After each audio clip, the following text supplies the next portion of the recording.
I'm Esrar Shamek, 21 years old. I'm an second year English major here in Tunis. A blog was, at first it was a bit of an ambiguous notion because it's public, but then you write about personal things, you can write about personal things. At that time, it wasn't allowed, you weren't allowed to talk about the government or sensitive topics. So at first I mainly wrote about personal things.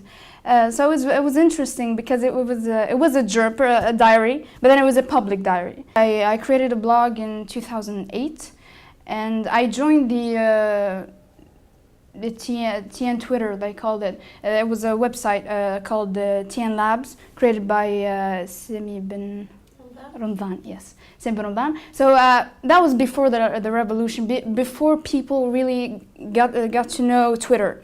We were, maybe about 200 people, and we used to talk about music, movies, like random discussions, and I was part of that, and I think that helped in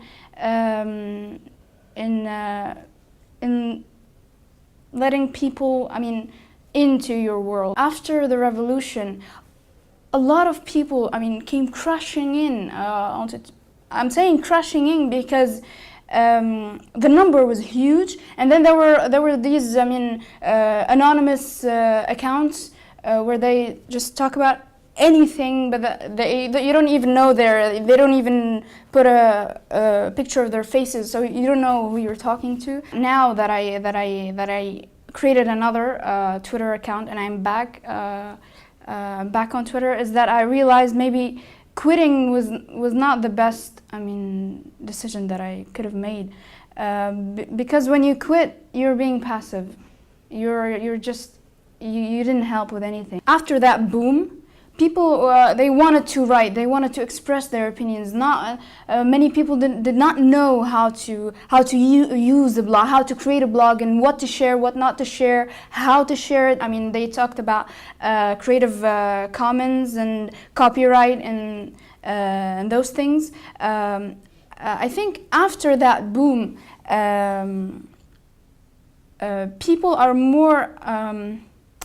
They're no longer fascinated with this phenomenon, Twitter, and they would just say excitement is weird. Yeah, but then after the excitement, I think people are learning to be a bit balanced and using these tools and these mediums. And back then, I would prepare myself psychologically to find a 404 not found page before finding that. I would expect it. So sometimes it was very unusual. Sometimes I would be surprised when I don't find that page, especially when I know that person usually talks about sensitive issues. The issue of Jabr. When you look at that, someone who's expressing his personal opinions and he's still in prison, how can we talk about a freedom of expression? So so people it's sort of give and take. They pretend that there's no censorship. People can access porn websites. Is that online freedom? Online freedom is not about porn websites being free, being accessible. You have to let people express their opinion, even though you don't necessarily agree. When you take the example of someone who's living mouth to mouth, who spends the whole day, trying to get some money to feed his children and his wife, freedom of expression is not a priority to him or to her. They just need to be fed. They go to sleep hungry. That freedom of expression is not a priority to them. But then, speaking broadly, even those people who go to sleep hungry, they need freedom of expression to speak out and to say that they are hungry, that they're starving.